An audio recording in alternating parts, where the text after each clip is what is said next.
I'm not really sure what to make of this. I've reviewed espresso machines that cost thousands of dollars. I reviewed a budget espresso machine that cost only $500. But this espresso machine, you can get it right now for $120. At that price point, I might be a bit dismissive of this machine, except for the fact that it reviews so well on Amazon.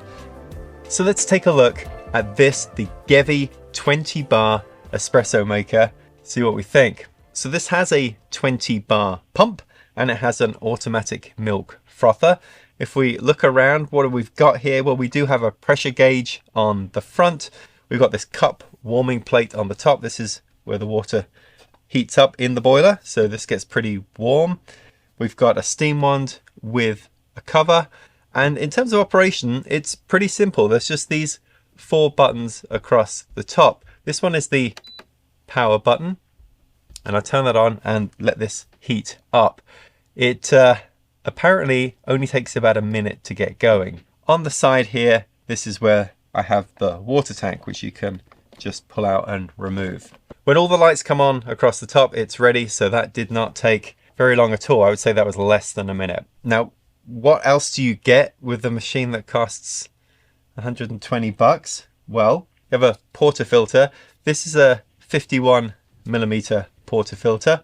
It comes with 2 cups, so 2 filter cups. These guys here, you can see on the back they're marked as 1 cup and 2 cup. It doesn't actually say how many grams of coffee to add in these, other than just kind of measuring it out in the output size of cups. Then we have this device here, which does double duty. It is a measuring spoon and it is also a tamper, just made out of plastic. And then the final thing you get is this steam wand cleaner pin here for cleaning out the holes in your steamer wand. Now, before I start making a coffee, let me just kind of show you the basic operation of how this works. So I'm just going to collect some water from the group head here. And basically you pick from one of 2 buttons. There is the single cup button. This is for a single shot. And then there is the double cup button for a double shot. And this is automated. So it's going to run for a certain amount of time and then just kind of cut off. Now you can manually start it and stop it if you want. You can also change how long it runs for, but I'm going to go with the default settings. Okay, so let's run the double cup and see how long this takes. So it does that pre-infusion stage, just a couple of seconds. And now it's going through steam coming up here and actually dispensing the water under pressure. You can see there the pressure. It doesn't actually have a number on this pressure gauge, but it does at least show that we are in about the right ballpark for pressure. And it's cut off there. So the whole thing took about 30 seconds. That includes the pre-infusion step at the start. All right, I'm ready to brew a coffee and I'm going to use the 2 cup, so a double shot. I don't know how many grams of coffee to add into here. Normally I would measure that out and add that in.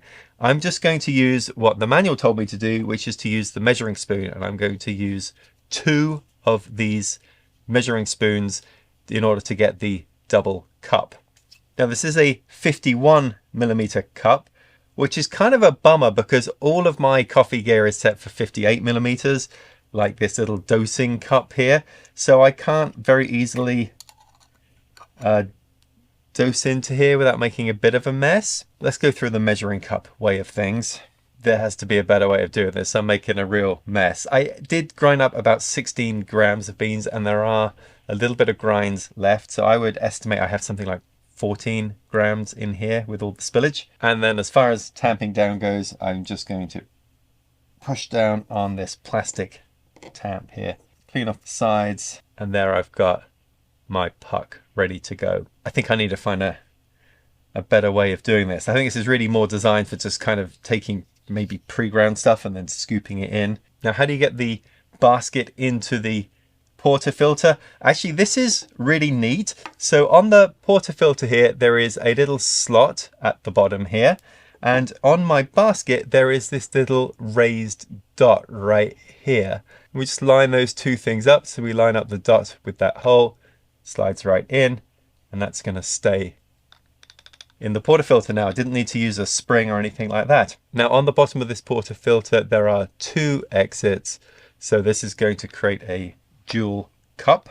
Line this up to the group head here and then just twist it in place. Now press the double button, start things off.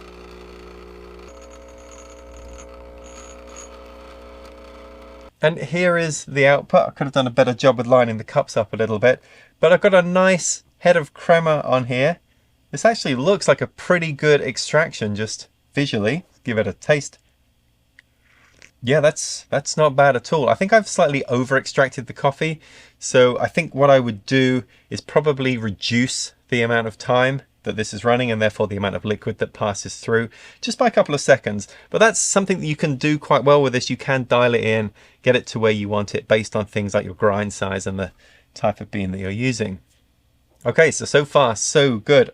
From a $120 machine to get a real proper cup of espresso like this that I feel like I could then improve by dialing it in as well, that's a pretty good start.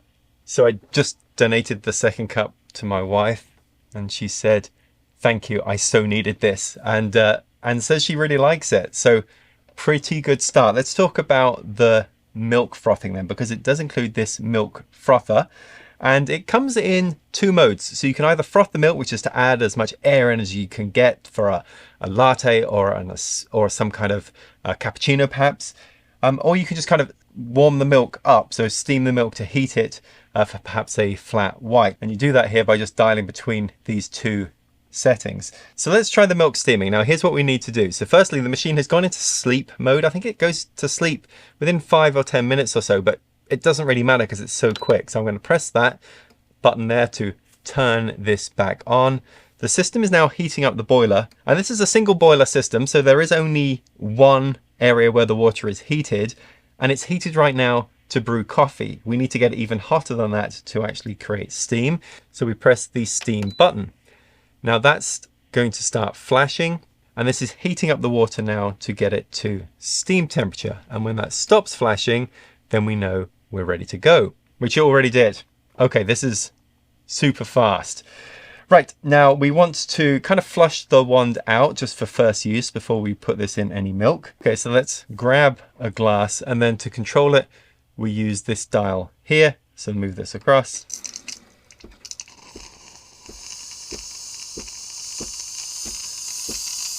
There we go, we've got steam coming out there now. Now, steaming actual milk with these automatic steam ones should be pretty easy. We just need to submerge this into the milk. Make sure it's around 2 to 4 centimeters beneath the milk itself.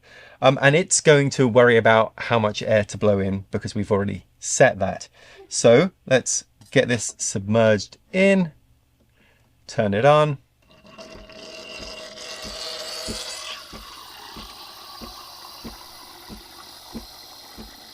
And there's no temperature sensor on here, so the way I know that this is done is I'm simply going to wait until it just becomes too hot to hold. Okay, so this was on the frothiest setting, and as you can see, I do have a lot of milk froth here. See what this looks like when poured into a glass. So yeah, this is super, super foamy. So let's try this again, but dial back the amount of foam that we're going to add in and go for a second round. So first of all, I'm just going to clear the wand and add my milk, submerge it just a couple of centimeters below, turn this back on.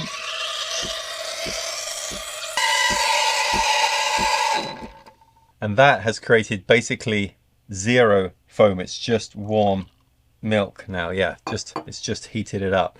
Let's see if there's a middle ground here where I can get a bit of milk foam for maybe latte. With a little bit of foam, but not too much. So I'm going to dial this back kind of halfway. And here we go. This is what I was looking for. We've got milk followed by microfoam on top. The bubbles much smaller this time. That looks really, really good. Yeah, that got me what I'm looking for. Opening this about halfway got me the microfoam that I'm looking for. And I think that's pretty in keeping with this machine overall. It is clearly aimed at complete beginners, people who don't want to weigh how much coffee they're adding in terms of the grind, and they don't want to measure output by using a scale either to measure that. They just want to press a button and have it make the coffee. But if you want to do all of that stuff, you absolutely can, because you can program these buttons here to run as long as you need them to. And the same with the milk foam as well, that this is aimed very much at beginners. You don't need to learn how to use a regular steam wand where you need to add a certain amount of air and then drop it below once you've reached that.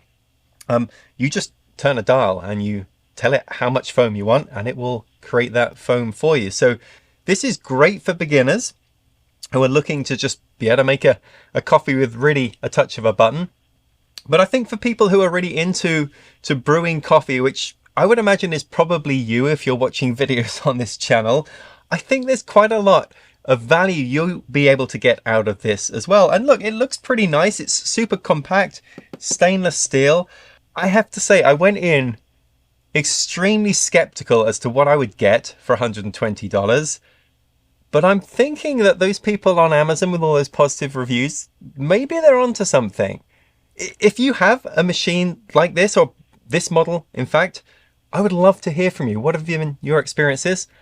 Let me know in the comments. But anyway, thanks for watching.